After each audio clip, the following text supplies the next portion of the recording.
Now let's get into the other part of why they want to be on the moon, okay? Preface, I have a tongue tie. You don't like how I pronounce common words because I cannot help it. Get the hell off my page. I don't need you here. That being said, why they want to mine the moon and what is helium-3? We're going to get into it. So let's break it down. The second major reason the moon is suddenly so popular, it's not just for science, okay? It's not even just for military positioning. It's also for, you guessed it, money.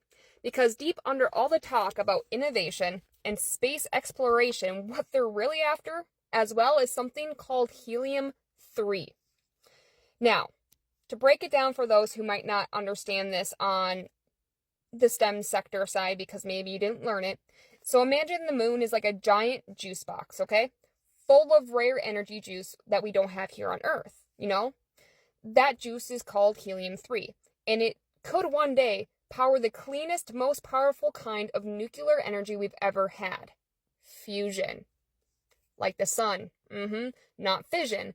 That's the kind of nuclear power we use now, which splits atoms and leaves behind radioactive waste. Fusion is the kind where we smash the atoms together, like the sun does. We've been over this last night.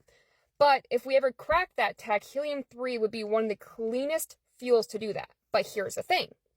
Earth doesn't have much helium-3. We've burned through most of it. The moon, it's been collecting it for billions of years, embedded in the dust by the solar wind and no atmosphere to blow it away.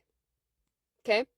So now the thinking is, if we mine helium-3 and we figure out how to use it later, we get to sell the juice in the juice box, you guys. So whoever controls that supply would own the future of fusion power.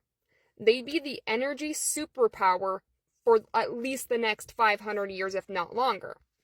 So problem number one, but guess what? Mining the moon takes a ton of energy.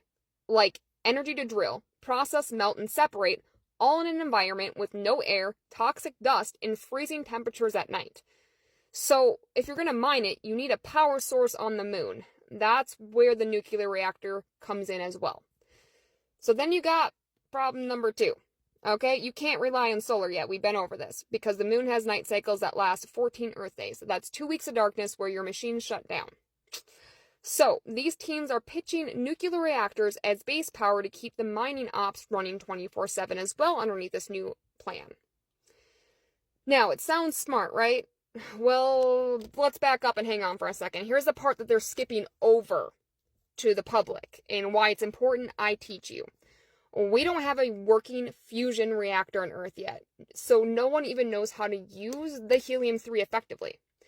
The second thing is no one's built an operational mine on the moon, not even frickin' close.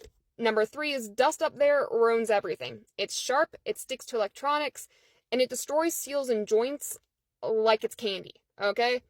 And number 4, the risks of putting nuclear fuel and waste in space, still massively under-regulated.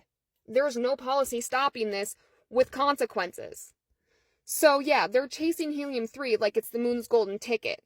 But they're betting on tech we haven't finished building, using equipment we haven't tested in lunar space, on a little thing called the moon we barely understand, okay?